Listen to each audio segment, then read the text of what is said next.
আল্লাহ রাব্বুল আলামিনের হাবিব মুহাম্মদুর রাসূলুল্লাহ সাল্লাল্লাহু আলাইহি ওয়াসাল্লাম বলেছেন, যে ব্যক্তি এই রমজানুল মুবারক মাসের পরে যে শাওয়াল মাস আসে, এই শাওয়াল মাসের মধ্যে 6টি রোজা রাখবে, 6টি রোজা যে ব্যক্তি রাখবে, আল্লাহ রাব্বুল আলামিন তাকে পুরো বছর লাগাতার রোজা রাখার সওয়াব দিয়ে দিবেন। আমরা পুরো 30 রোজা রেখেছি।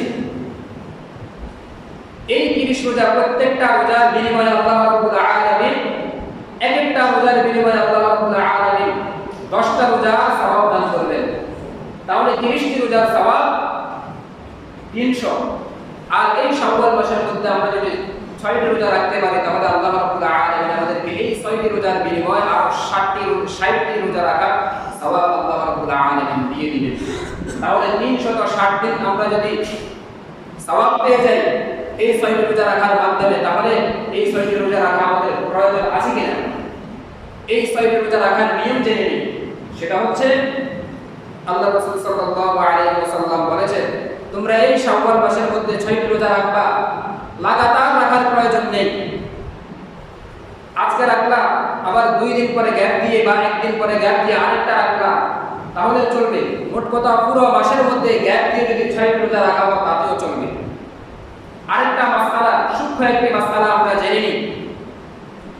বিশেষ করে আমাদের যেই সমস্ত মা বোনরা রয়েছে, তাদের যে সমস্যার কারণে তারা যে রমজানুল মুবারক মাসের যার যেই পরিমাণ রোজা ভাঙতে হয়েছে, ভাঙা গিয়েছে, সেগুলো যদি এই শাওয়াল মাসের মধ্যে তারা যদি আদায় করে, তাহলে যেই পরিমাণ রোজা তারা ভেঙেছে সেগুলো আলাদাভাবে রাখবে, আর এই শাওয়াল মাসের 6টি রোজা আলাদাভাবে রাখবে। তারা যদি শাওয়াল মাসের রোজার সাথে তাদের ওই রমজানুল মুবারক মাসের ভাঙতি রোজাগুলোর নিয়ত করে নেয়, তাহলে সেটা আদায় হবে না। যেগুলো তাদের রমজানুল মুবারক মাসের মধ্যে ভাঙা হয়েছে সেগুলো তারা আলাদাভাবে রাখবে শাওয়াল মাসে বা সামনে। আর এই শাওয়াল মাসের যে সমস্ত 6টি রোজা রয়েছে, এই 6টি রোজা আলাদাভাবে রাখবে। আল্লাহ রাব্বুল আলামিন আমরা যদি এই 6টি রোজা রাখতে পারি, তাহলে সারা বছর রোজা রাখার সওয়াব আল্লাহ রাব্বুল আলামিন আমাদের আমলনামার মধ্যে দিয়ে দিবেন।